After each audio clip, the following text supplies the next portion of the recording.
Self-trust is not rebuilt by promising big things.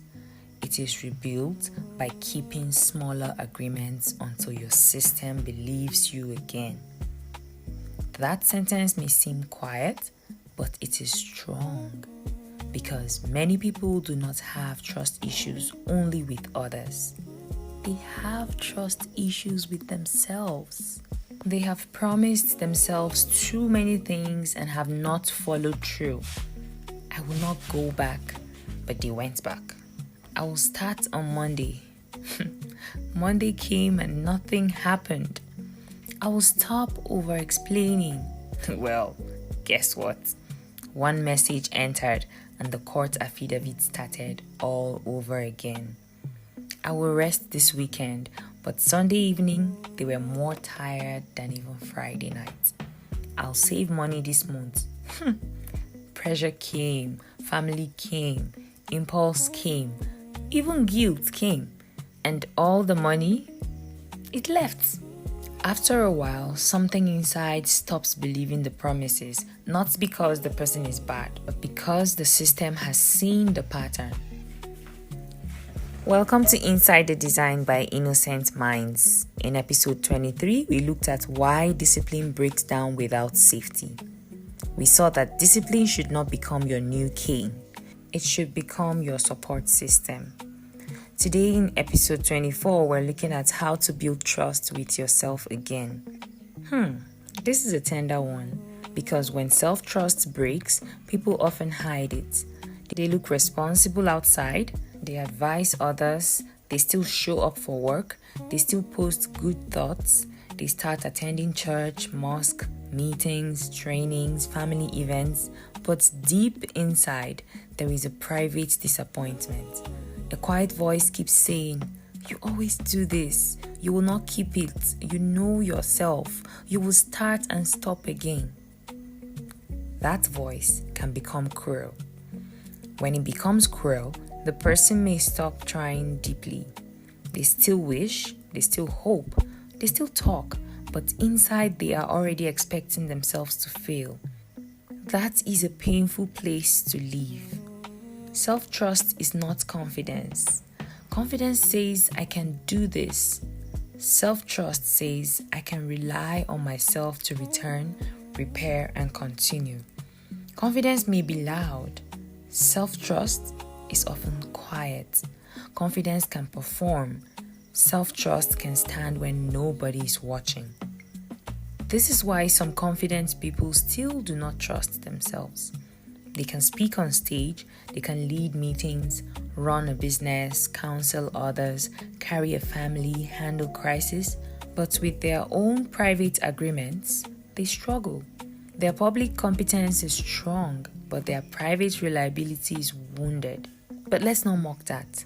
Some people learned early to be reliable for others before they learned to be reliable for themselves.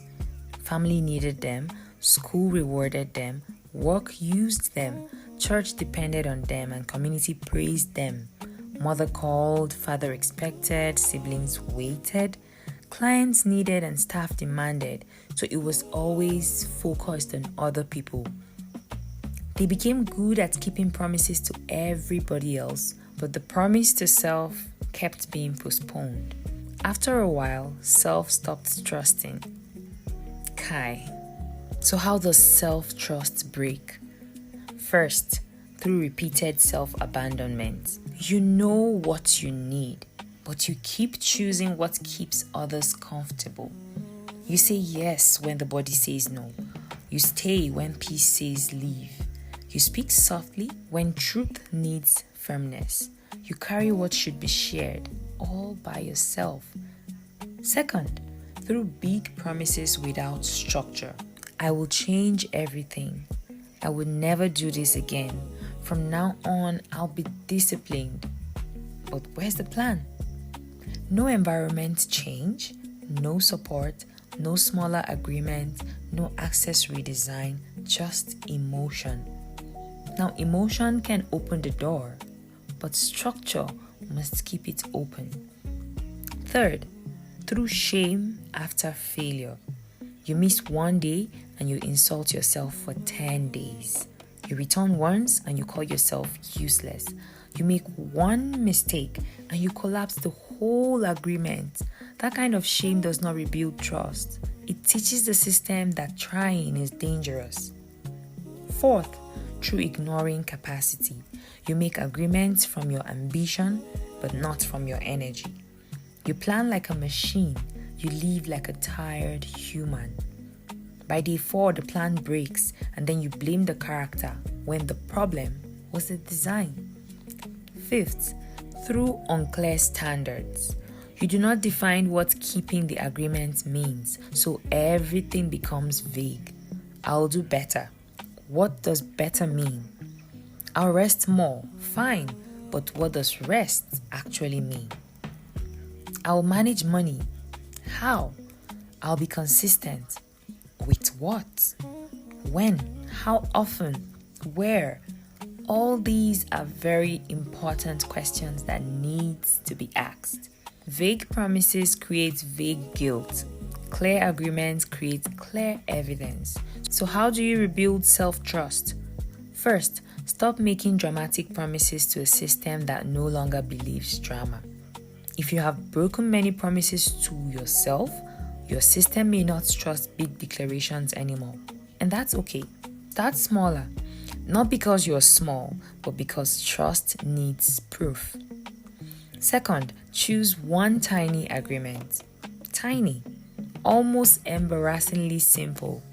I'll drink water before coffee. I'll pause before replying.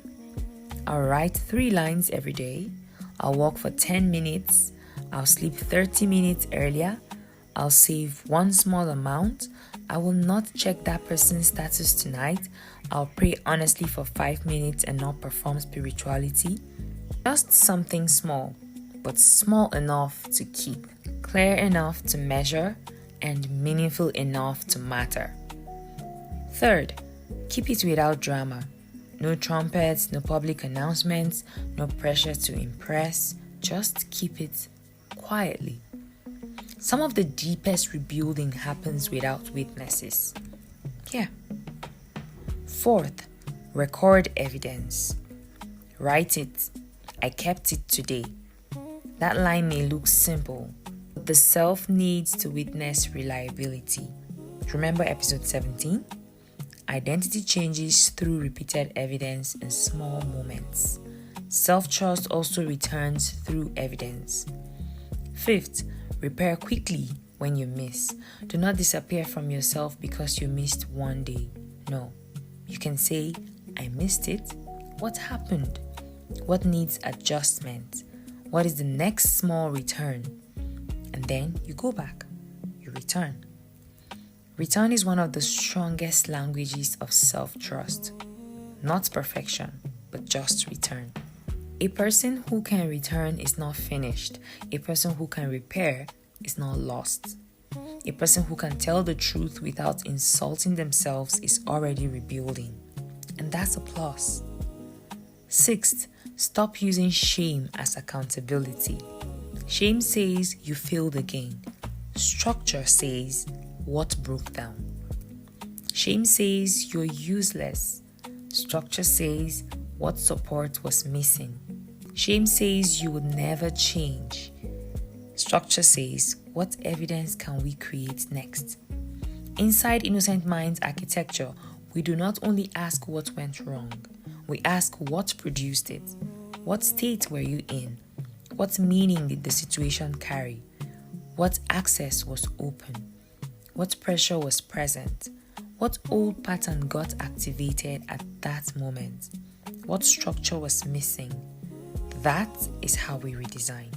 Not by flogging the person, but by understanding the system. Seventh, honor the agreements you make with yourself as real. Some people treat promises to others as serious, and promises to themselves, just options. That must change. If you keep canceling on yourself, your system will stop taking your own word seriously. You're also somebody you know, and your body is also somebody. Your peace is also somebody. Your future your assignment, they are all for somebody. Do not keep betraying yourself to look loyal elsewhere. Now let's be practical. This week, do not choose 10 things. Choose one. One self-trust agreement and make it very clear. Make it small, make it trackable, and make it connected to the identity that you are rebuilding. For example, if you're rebuilding rest, the agreement may be, I will sleep by 11 p.m. twice this week. If you're rebuilding boundaries, you may say, I will not answer one request immediately. I will pause first. If you're rebuilding visibility, say, I will share one honest post. If you're rebuilding money identity, I will record what I spent for 3 days without insulting myself.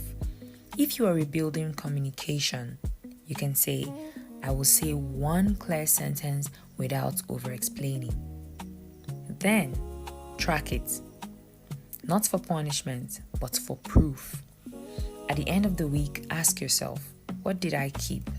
What did I learn? What did I miss? What helped me return? What does this prove about the person I am becoming? The last question matters so much because self-trust is not only about keeping tasks, it is about becoming someone your own system can believe. Imagine that. To become safe to yourself, not perfect. Safe, reliable, honest, repairing, returning, and steady. That's a very beautiful thing. It's not noisy, but beautiful. Before we close, ask yourself, where have I stopped believing in my own promises? What big declarations do I need to stop making for now? What small agreements can I keep this week? And how will I record evidence? How will I return if I miss it? Let these questions stay with you and do not rush to impress yourself.